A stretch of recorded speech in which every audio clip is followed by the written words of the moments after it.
사무친 그리움이 아니어서 좋다라는 느낌이 있어요. 근데 이게 제목이 써 있는데 사무치다라는 게 뭔가 스님한테는 조금 약간 다른 느낌일 것 같다는 생각이 들었거든요. 사무치다라는 게. 네, 그래서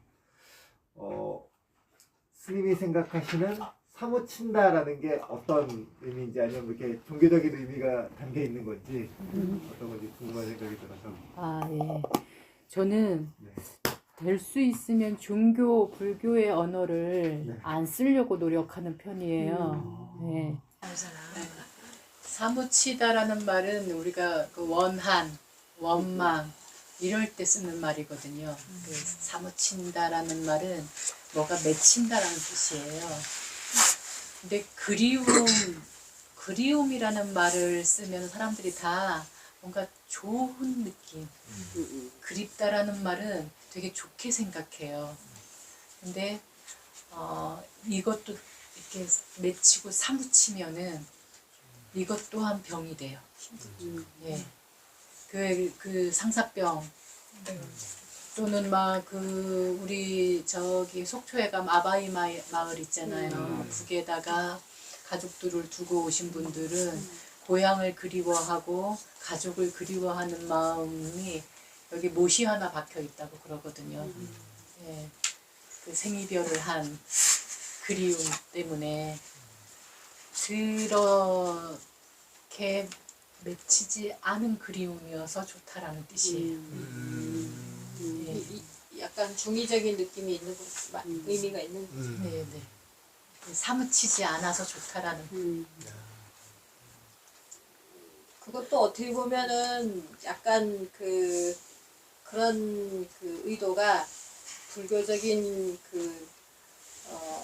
의도가 없진 않은 것 같아요. 깊게 들어가면 맞습니다. 다만 불교의 용어를 이게 이제 집착이 아니라는 소리거든요. 집착한 게 아니라는 소리거든요. 집착하는 그리움이 아니라는 소리인데 이제 우리말로 풀은 거죠. 사무침으로. 우리가 방금 전에 이제 명상할 때도 네.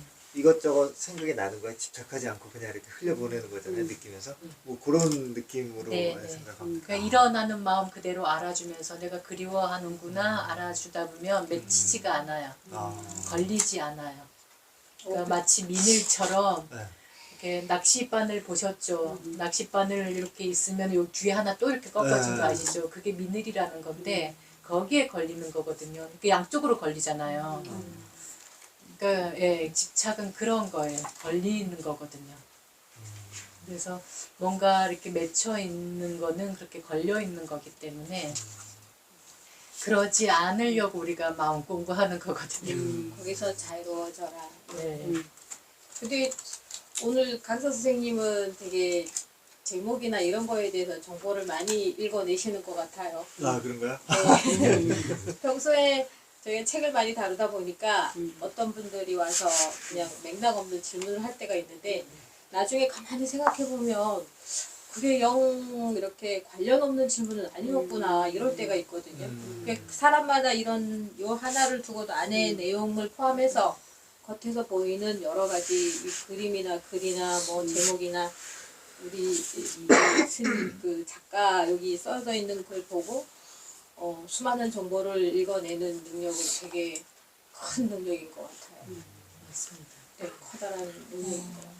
보통은 그리움은 막 사무침 그리움 막 노래도 많잖아요. 다 사무침으로 그러니까 사무침과 그리움이 거의 한 쌍으로 늘 많이들 써요. 시도 그렇고 노랫말도 그렇고. 근데 이제 불교 또는 이렇게 공부하는 사람의 눈으로 봤을 때는 그건 좋은 거는 아닌 거예요. 네. 제목 설명을 듣고 다시 읽어보니 좀 이게 더 이해가 돼요. 왜냐면 저도 이 제목을 보고 제가 부지런하지 못해 다 못 읽었다고 말씀드렸잖아요. 근데 제목을 보고 이걸 읽긴 한번 요거부터 한번 먼저 읽었었거든요. 스님한테 얼마나 큰 사무친 그리움이 있었을까라고 보고 읽었는데 내용은 그거랑 많은 연결이 안 되고 그냥 일상적인 거잖아요. 근데 지금 설명을 들으니 집착이 아니고 그냥 흘러가는 이런 일상에 대해서 쓴 거에 지금 좀 더 이해가 됐어요.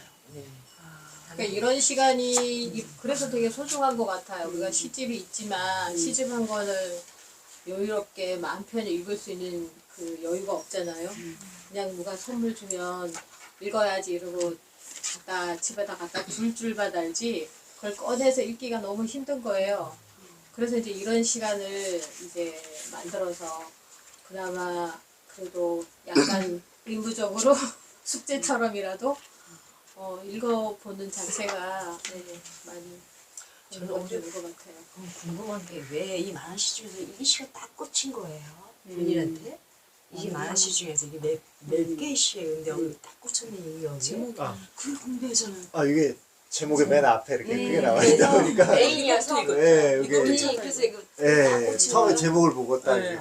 이게 어떤 의미가 있는 걸까라는 제목이 네. 이제 그 시집의 성격을 얘기해 주기도 하니까. 제가 처음에 이제 일본에 가서 이제 사진을 이제 석사 과정에 들어 그 선생님이 한국 사진사라는 책이 있는데 그거를 일본어로 번역을 하고 계셨어요. 그러니까 이렇게 두꺼운 책이에요. 이렇게 두꺼운 책이고 뭐 이렇게 해갖고 한 10년 정도 하셨는데 한 반 조금 못한 상태에서 지금 한 10년 정도 멈춰 있었대요. 그걸 10년 정도 작업을 못 하고 있다가 마침 제가 왔는데 이제 뭐 사진 전공이고 이제 한국에서 기자를 하다가 왔다 그러니까 요거 혹시 같이 해볼 생각 없냐고 그러시더라고요. 그래서 이렇게 번역돼 있는 걸 보니까 중요한 부분은 다 빠져 있더라고요. 좀 어렵고 중요한 부분들, 포인트가 되는 부분은 다 아직 못한 상태예요. 그냥 되게 간단한 기술적인 내용에 대한 것들 있잖아요. 그런 것만 돼 있고 중요한 이론적인 내용은 안 돼 있는데 그걸 이제 하다 보니까 책의 제일 처음이 사진의 명칭에 대해서 그래요.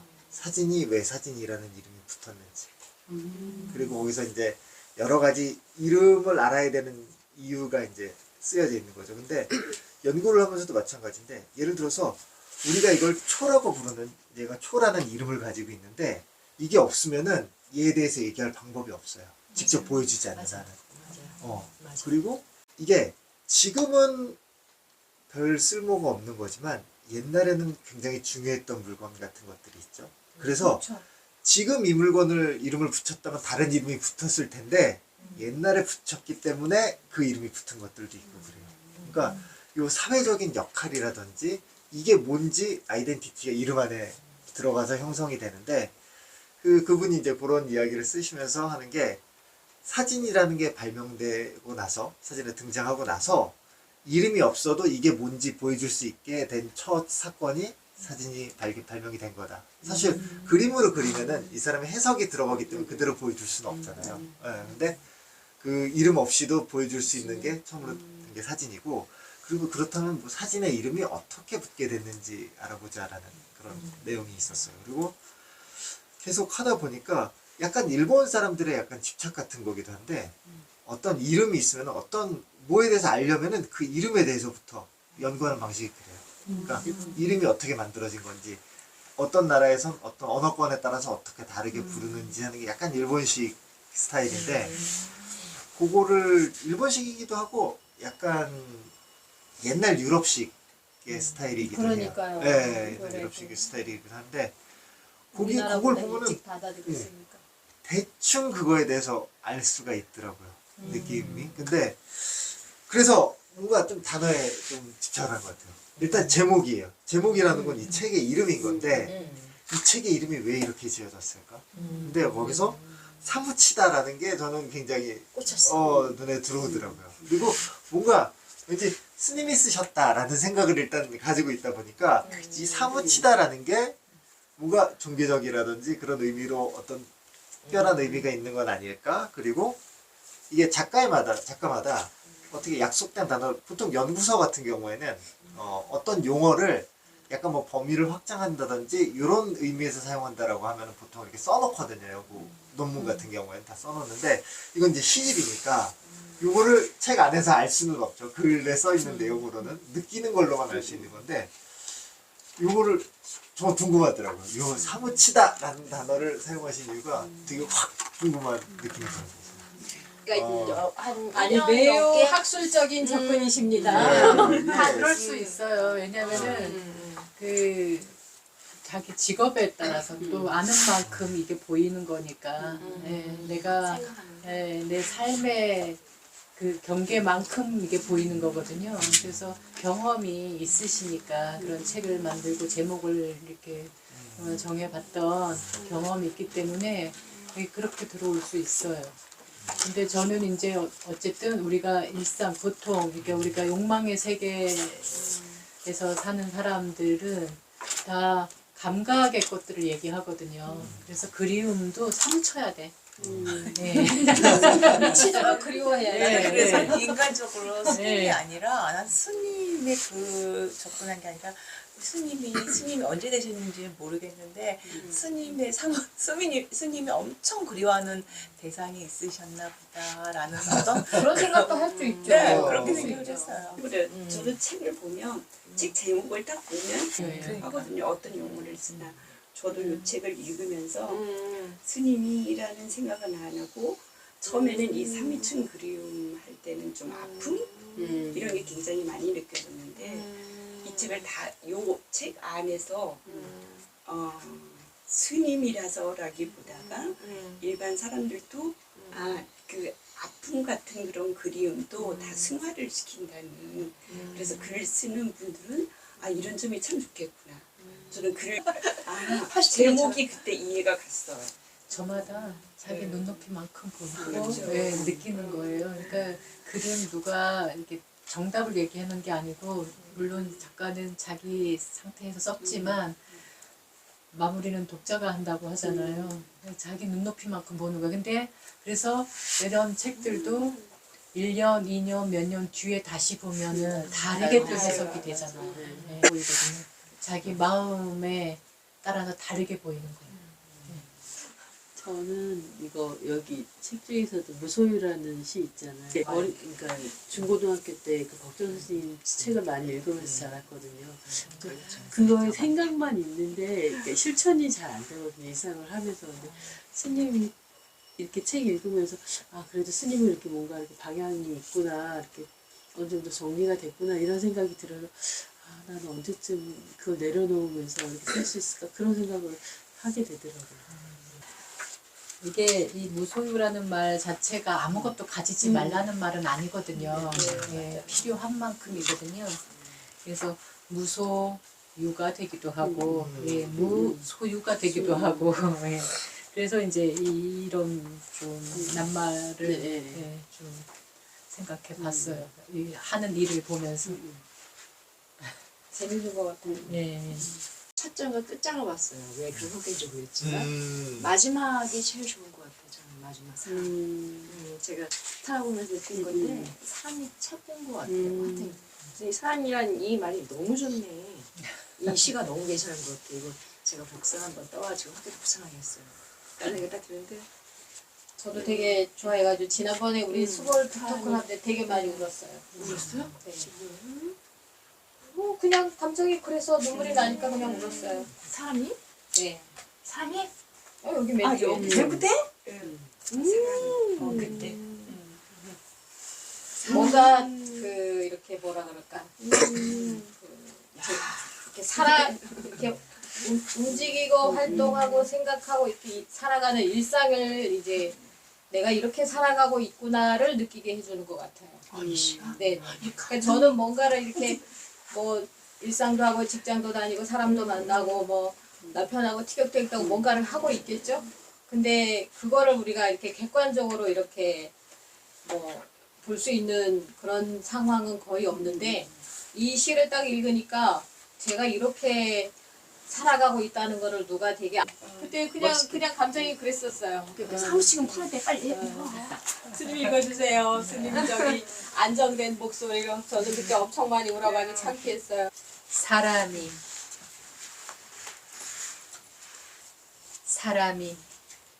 지금껏 만났던 사람이 나를 살게 합니다. 지금 만나는 사람이 나를 살게 합니다. 앞으로 만날 사람이 나를 살게 할 겁니다.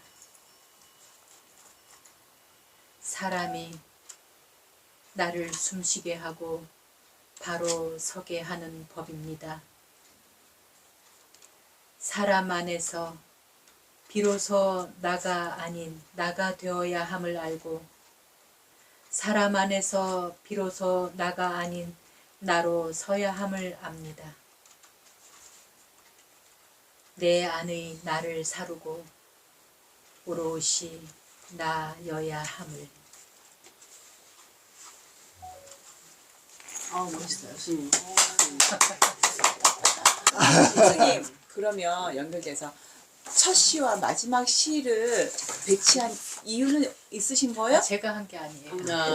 편집의 의도를 내가 막 했잖아 지금. 편집자의 의도? 그럼 작가의 의도가 아니고? 예, 근데 이제 작가의 의도를 어느 정도 맞춘다고 생각하고 했기 때문에 이게 저는 이제 사실 시를 넘길 때 이렇게 약간 카테고리를 나누어서 보냈어요. 네, 네. 근데 그 뒤죽박죽 해놨어요. 그렇죠. 네. 그걸 편집하는 거. 그러니까 1부에서 4부까지 있잖아요. 그러면 1부에 이 카테고리가 다 섞여 들어가 있고 2부에도 이게 다 섞여 들어가 있고 그래서 이 첫 장과 끝장 같은 그런 것들이 그 1, 2, 3, 4부에 다 이렇게 조금씩 다 각 편에 들어가 있는 거죠. 예. 그러니까 첫 장하고 끝장만 본다고 알 수가 없어요. 예. 그러니까 시를 쓰시는 분들은 그 무슨 그 유명한 철학자들보다 더 힘든 것 같아요. 그들이 써놓은 글들을 우리가 읽어보면 뭐 10분의 1도 이해를 못하는 경우가 많은데 요런 시들은 그 본인이 누구나 느끼는 감정이나 일상이나 생활이나 여러 가지 상황에서 일어나는 감정들을 이렇게 쏙쏙 뽑아서 이렇게 글로 표현해 놓으니까 되게 그 공감되는 부분이 큰 것 같아요. 그 시를 쓰시는 분들은 그런 그 뭐 절대적이라는 철학자들보다 훨씬 더 힘드실 것 같아요. 이거 꺼내 놓는다는 자체가. 선생님 제가 소설은 그냥 쫙 그냥 읽는데 이거는 그래도 조금 생각을 하면서 읽으려고 노력을 하는데 그래야 될까요? 그냥 아니요, 그냥 편하게 넘어가고. 읽으셔요 돼요. 그렇게 이게 하나요? 아까 제가 말씀드렸잖아요. 이게 다 내 눈높이만큼 보이는 거기 때문에 네. 이해 또한 내 눈높이만큼 되는 거거든요. 그리고 또 한참 지난 뒤에 또 다시 보면 그때와 같은지 아니면 다른지 이런 것도 또 다시 볼 수가 있고요. 아마 에세이 쓰는 사람으로만 알고 있었는데 사실 저가 어떤 등단은 시루했어요. 20살 때. 네. 그리고 이제 우리 도우님이 왜 계속 안 썼어요? 그런데 이제 그렇게 하다가 아프고 또 그러다가 뭐 출가하고 이제 세상하고 좀 동떨어져 살고 있었으니까 뚝 떨어져서 이제 잊은 듯이 살고 있지만 이 버릇은 안 없어지는 거예요. 네, 이 업식이라 이것도 끄적거리는 버릇은 안 없어져서 이제 그것을 제가 운영하는 카페에도 일부 이제 올려놓기도 했고 이거는 이제 브런치에 올린 그 이제 긴 글들을 축약해 놓은 게 이제 시인데 그것을 이제 너무 많아서 양이 좀 되길래 한번 책으로 엮어 본 게 이제 이거예요. 그 뭐 스님 시를 아주 많이 제가 본 건 아니지만 요게 참 나는 내가 마음에 들고 스님이 요런 시를 쓰실 때 되게 뭐라 그럴까 더 이렇게 와닿게 잘 이렇게 어떻게 보면 저보고 쓰라 그러면은 이렇게 못 쓸 것 같은데 스님 요거 굉장히 예쁘게 잘 쓰시는구나라는 느낌이 들었던 시가 109페이지에 있는 그런 사람 또 없습니다 라는 시였거든요. 굉장히 스님다운 정말 스님한테 이야기를 듣는 것 같은 느낌이 들어서 전 참 좋았거든요. 요 시는 어떤 느낌이세요? 이 사람 이 주인공 자체가 시처럼 그래요? 실존 인물이 있어요.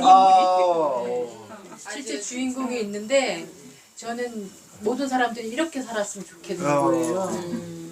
그러니까 이분하고 인연이 된 거는 한 10년 남짓인데 정말 맑아요. 진짜로 돼지를 선물했어요? 그러니까 저금통. 저금통을 아. 깨서 그거를 이렇게 네. 기부를 하셨으니까 아. 돼지를 선물한 거지. 근데 지금 한 40대 되는 이제 젊은 처자인데 제가 30대 만난 거죠. 이제 그러니까. 아, 여자분. 예, 예, 예. 저는 아니, 저는 요거만 보면은 전 남자라고 생각을 했거든요. 당연히 남자라고 생각을 했는데. 아. 헷갈렸어요. 근데 굉장히 섬세하고 배려할 줄 알고 계산하지 않아요. 우리는 솔직히 말하면 체면치레 너무 많이 하고 살잖아요. 네. 내가 이 말을 하면 저 사람이 어떻게 생각할까? 내가 이 행동을 하면 저 사람이 어떻게 뭐라고 할까? 이것부터 생각하고 그러다 보니까 행동 하나 말 하나도 되게 자연스럽지 못해요. 근데 이 친구는 그게 없어요. 모르면 모른다고 그러고 알면 안다고 하고, 예. 근데 우리는 모르면서도 아는 척하고 알면서도 모르는 척하고 되게 계산이 많아요. 너무 피곤해요. 이 친구하고 있으면은 그냥 숨 쉬는 것 같아요. 예. 너무 두 자연스러워서. 분은 아시나 봐요. 인도 아, 성지순례 같이 갈 때 가신 같이 분. 갔어요. 그때 거기서 처음 뵀어요. 여기에는 다 쓰지 않았는데 이제 어느 날 아침에 이제 일어나갖고 우편함을 열었어요. 우편 배달부가 배달한 것 같지는 않은데 뭔가 거기에 꽂혀 있는 거예요. 이렇게 카드, 이렇게 봉투 카드가 들어있는 거예요. 근데 뭐 우표도 없고. 이러고 이제 그걸 이렇게 열어봤어. 열어봤더니 축 당첨됐습니다. 기름 한 드럼을 시켜놓은 거예요. 그러니까 그런 얘기까지는 여기 할 수가 없어서. 근데 그거를 밤에 네. 몰래 차를 저 밑에 세워놓고 차 소리 나면 내가 나올까봐 차를 저 밑에 세워놓고 걸어와서 그걸 넣어놓고 가는 거예요. 그러면서 이제 제가 초이 선사와 정약용 선생의 우정을 생각하기도 했고, 나이 차이는 저하고 이렇게 지지만 나이 차이를 느끼지 않을 정도로 제가 되게 멋있는 친구라고 이렇게 생각하는데, 제가 이제 여기다가 굳이 이렇게 썼던 거는 그냥 우리 주변 사람들이 다 이렇게 그냥 정말 남의 이목 생각하지 않고, 그렇다고 막 무경우하게 살으라는 거 아니고, 이 친구가 무경우하진 않거든요. 그냥 멋있게 살았으면 좋겠는 거예요. 그리고 행복하게 살았으면 좋겠는 거예요. 이 친구는 고민이 없어요. 네. 네. 그냥 못하면 못하는 거고, 할 줄 알면 하는 거고, 막 계산을 막. 그래서 사장님도 그걸 이해를 했어. 이 친구가 지금 직장 생활을 한 지가 이제 한 10년 돼 가는데, 그 전에는 직장이라는 걸 가져본 적이 없어요. 며칠 일해서 일당 받아서 그거 다 쓸 때까지 놀아요. 네, 그리고 그 돈이 떨어지면 또 가서 알바를 해요. 그렇게 살았어요. 그것도 전국으로 돌아다니면서. 그때 차가 조금 좋아졌는데, 그 전에는 다마스를 몰고 다니면서, 그 다마스가 그 안에 침대도 있고 뭐 버너도 있고 막 다 있어요. 가다가 농구대가 있으면 거기 그날은 잠자는 곳이야. 농구공 하나 챙겨갖고 다니면서 농구 골대 열심히 놀다가 거기서 자는 거야. 그거 쉽지 않거든요. 네, 한 번쯤은 해보고 싶다라고 생각은 예, 하지만 누구나. 그렇게는 이제 계속 살기 근데 이 친구는 만약에 나 그렇게 하고 싶은데 스님 지금 가요. 지금 가요. 그럴까? 가죠 뭐. 이게 돼요. 근데 다른 분들하고는 그게 안 됐어요. 그렇게 마음을 내는 분들이 없거든요. 설사 내가 그렇게 하자고 그래도 다 걸려. 뭐 집에 뭐도 해야 되고 뭐 지금 뭐도 해야 되고 걸리는 게 너무 많아. 근데 이 친구가 이번에 이제 저하고 제주도에서 3박 4일을 같이 보냈는데, 제가 8박을 가서 하고 오는 동안에 3박 4일을 이 친구하고 이제 같이 보내서 예정되지 않았던 거예요. 우연히 그렇게 됐어요. 이제 바닷가에서 5분 거리에 있었거든요. 그 숙소가. 이제 지인이 숙소를 내줬는데, 걸어서 5분 거리가 바다 해수욕장이 있는데, 저는 제 성격에, 제 성향에, 제 저기에는 가서 발만 담그고 오는 게 끼익해야 정말로 최대 할 수 있는 거예요. 왜? 생각하는 게 너무 많아. 근데 이 친구는 인도 갈 때도 가방 하나 딱 쥐고 왔지만은 그 제주도 이제 올 거라고 수영복을 챙겨 온 거예요. 그래서 스님, 저는 수영복 챙겨 왔는데 스님도 물에 들어갈래요? 들어가지 뭐. 수영복 챙겨 왔어요. 아니 그냥 이대로 입고 가지 뭐. 그래갖고 입은 그대로를 이제 입고 갔어요. 가갖고 정말 제 머리 털라고 처음으로 바닷속에 들어가서 여기까지 들어가 본 적이 처음이에요. 그냥 이렇게 놀다가 수영할 줄 몰라요. 그냥 가서 걸어 다니는 거야, 이렇게 하고. 너무 재밌는 거예요. 인생 처음인데. 근데 이 친구가 이제 내가 막 이렇게 막 파도에 이렇게 해서 물 먹으려고 그러면 와서 건져주고. 이렇게 계속 제를 케어해주면서 있었는데, 그날 오후 또 들어간다고 자기는. 그래서 나도 갈래 그랬더니 진짜요? 나 너무 재밌었어. 나도 갈래 그랬더니 알았어요. 그러면서 기다려주는데 제가 그냥 입은 옷 그대로에 그냥 그대로 따라 나서니까 다 된 거예요? 그래서 왜? 그랬더니 야 너무 좋다. 동성으로 진짜 5분도 안 걸린 거 스님이 처음이야. 다른 사람들하고는 그렇게 가자 그러면 1시간이 넘게 걸린대. 뭐 바르고 뭐 입어야 되고 뭐가 준비가 안 돼 못 나가는 거예요. 네, 그런 식으로 이제 정말로 그냥 정말 아무 회사로 심플하게 있는 그대로 계산하지 않고 지금 상황 그대로 맞게 이렇게 그런 벗이 있다는 건 되게 복 있는 것 같아요. 저는 가장 멋진 사람, 멋진 삶을 사는 사람으로 저장을 해놓고 있어요. 그리고 그렇게 제주도에서 헤어지고 지금까지 연락 한 번 서로 없어요. 그래도 좋죠. 예. 근데 또 어느 날 불현듯 나타나면 그게 사무친 그리움이 아닌 거예요. 그런 게. 야, 막 뭐, 보고 싶다고 그러고 막 왜 전화 안 해? 왜 안 와? 이러지 않아도 잘 살 거라 믿고 잘 지낼 거라는 거 알고 나 또한 거기에 연연하지 않고 이 친구는 2번 얘기하는 걸 싫어해요. 여기 와서 잘 때도 내가 막 잠자리 봐주려고 하면 스님 제가 알아서 잘게요. 그러지 말고 아이씨 나 가요. 알았어.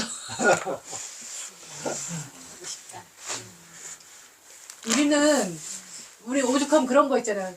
안 돼요 한다고. 네. 말로는 안 돼요 해놓고 속은 돼요 한다라고 하고 또는 속으로는 막 겉으로는 돼요 한다면서 속으로는 안 돼요 하고 있잖아요.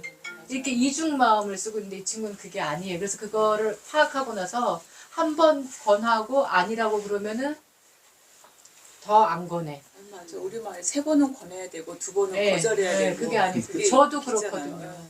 저도 그러는데 맞아, 사람들은 한 번에 하는 게 자꾸 속으로는 아닐 거야 이런 식으로 생각한다는 거죠. 그래서 그게 심플해요. 우리 그 친구하고 만나면 2번 얘기할 필요가 없어. 그게 너무 좋다. 예. 네. 그리고 항상 어제 만난 듯 1년 만에 만나도 어제 만난 듯 한 그게 사무친 그리움이 아닌 거거든요. 문득 내가 강릉 갈 일이 있고 함께 하고 싶다면 전화를 해봐.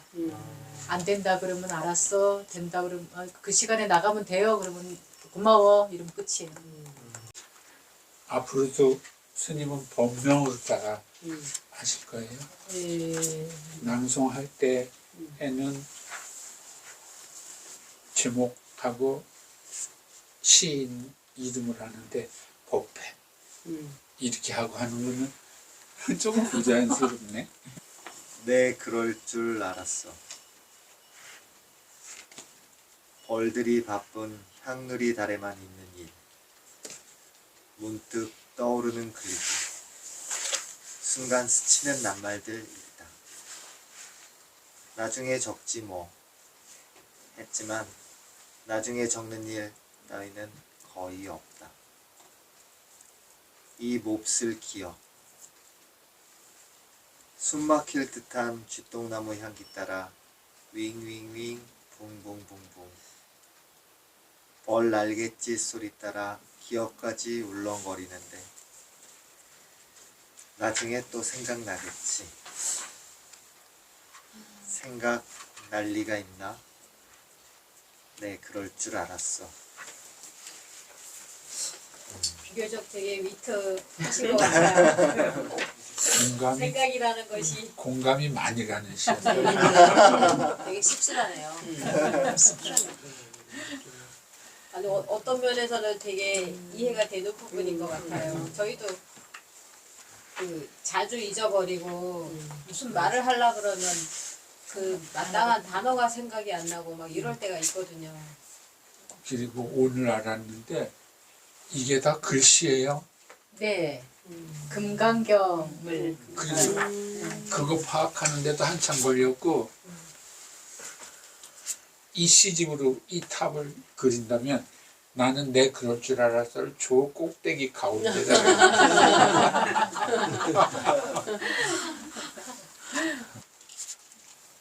들, 햇살이, 바람이, 꽃이, 나비가, 먼지가, 빗물이, 이슬이, 서리가, 눈이, 별이, 새가 머물다 가는 뜰, 내 마음뜰에 누가 무엇이 머물다 갈까? 우와. 나이스해 나이스. 세상에. 아니 근데 왜 앞에 띠를 꽂힌 거야? 안 시켰으면 어떡할 뻔했어. 너무 좋아요 목소리. 중학생이야? 1학년이래요. 아 오늘 아주 한 자리 멋있었습니다. 든든하네요, 아주. 부럽습니다. 우리 애들도 나중에 이렇게 어디 가면 잘 쫓아와줬으면 좋겠는데. 아니 요즘 저런 학생이 없잖아요. 맞아. 초등학교 고학년만 돼도 엄마 안 따라다니고 엄마 의견에 막 반발하고. 네. 오늘 어떠셨어요? 좋았어요. 덕분에 시집 한 권 읽게 되셨잖아요, 그쵸? 네. 맞아. 안 그랬으면은 잡지 않았을지도 몰라.